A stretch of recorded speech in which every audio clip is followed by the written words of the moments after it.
Now at 5, a funeral service held for the teen who died after slipping through the ice at Settlement Canyon Reservoir. Plus, fans gearing up for all-star events. We'll show you how downtown Salt Lake City is transformed and what visitors have to say about the big weekend. And a mass shooting hits a small rural town in Mississippi. How locals and government officials are reacting to the violence. Live from Utah's first TV station, ABC4 News celebrates 75 years.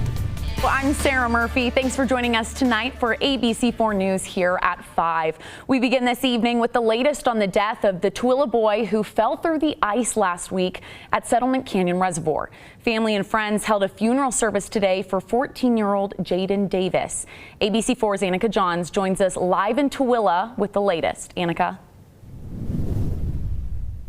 Yeah, that's right, Sarah. And like you said, today a funeral service was held for the 14-year-old high school student who fell through the ice and later drowned at the Settlement Canyon Reservoir.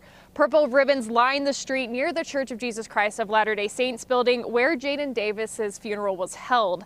Back at the reservoir where Jaden fell through, holes where the accident occurred and where police located his body are still visible. Last night, a vigil was held in Jaden's honor where his friends and families were able to go and celebrate the life that he lived and how much they loved him. Reporting live from Tooele, Annika Johns, ABC4 News. All right. Thank you, Annika. Now, one man is dead after a wrong-way crash last night in Idaho. Idaho State Police say the crash happened on I-15 southbound in Bannock County around 11:30 p.m. A 29-year-old man was driving the wrong way when he crashed head-on into a 56-year-old Logan man driving a Jeep Cherokee. The Jeep was overturned and the 29-year-old man died at the scene. Now, after the original accident, police say a juvenile then struck the Jeep, which was in the middle of the road. Police closed the roads for several hours to clear the scene. They say the crash remains under investigation. And a West Bountiful man has pled guilty to hitting 2 cyclists with his truck, with one dying from their injuries. 29-year-old Josh Wayment hit a 53-year-old man and his daughter who were riding their bicycles in July of 2022. The 53-year-old from North Salt Lake died on impact, and the daughter, who was transported to a hospital in critical condition, survived. Wayment was charged with negligently operating a vehicle, resulting in death and injury. His sentencing is scheduled at the end of March. All right, checking in with Pinpoint weather forecast meteorologist Nate Larson. Nate, I was in Cache Valley this morning. I was driving through Sardine Canyon. It was pretty windy and pretty cold, but how are things looking here? A little bit warmer, hopefully? A little warmer here, but yeah, this is Cache Valley. Let's talk about Utah State University. You can see some of the clouds that are starting to fill in across the northern part of the state. We have a storm system approaching. It's arriving later tonight and will bring a little bit of snow to areas like the Cache Valley. Hopefully help sweep out a little bit of the inversion, some of the haze. I don't know if it'll entirely be swept out up in Cache Valley, but I think it'll be improved from where we're sitting now, and we'll see improvement here as well. This is Enzyme Peak overlooking the Salt Lake Valley. You can see the haze that's trapped in an inversion layer. We're sitting at moderate, almost orange or unhealthy category, unhealthy for sensitive groups, I should say, ahead of the storm system that's approaching. So you can see some of the snow, light snow showers in southeastern Idaho, just along the Idaho and Utah state line, as well as into northeastern Nevada. We're going to see increasing southwest flow as that front approaches. It's a pretty quick moving storm system. Not a lot of impact expected, but it will bring some snow, maybe about an inch or so to a lot of the valley locations, anywhere from 3 to 6 inches in some of the mountain areas. This is 11 o'clock this evening, so snow showers mainly overnight.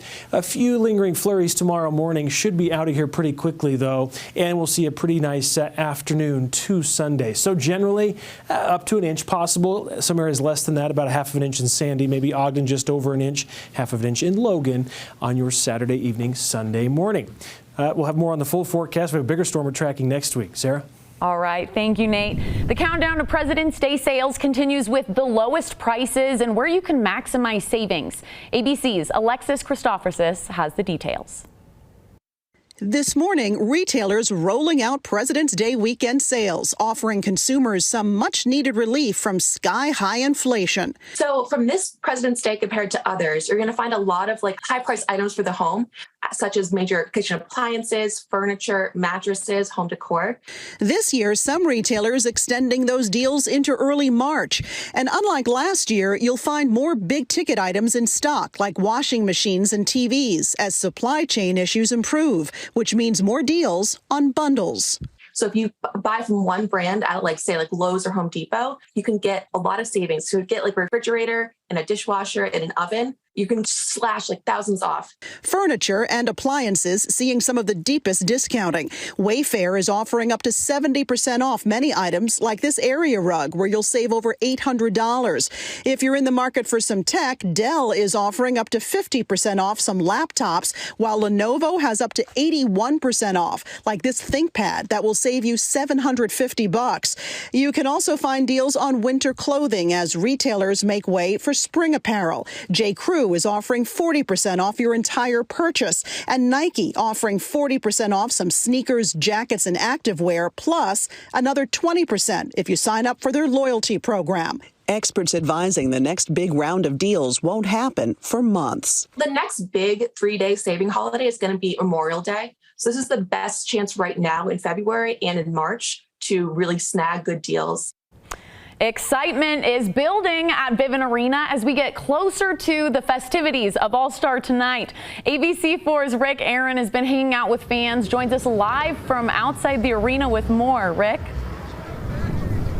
Yes, Sarah, downtown Salt Lake City is absolutely buzzing right now. We are less than an hour away from the start of the All-Star Saturday festivities, which of course include the Slam Dunk Contest, the Skills Challenge, and Lauri Markkanen of the Jazz competing in the three-point shooting contest. I'll give you a look right now as some of the VIPs are making their way inside the arena, and I can tell you that this weekend, SLC is the center of the basketball universe.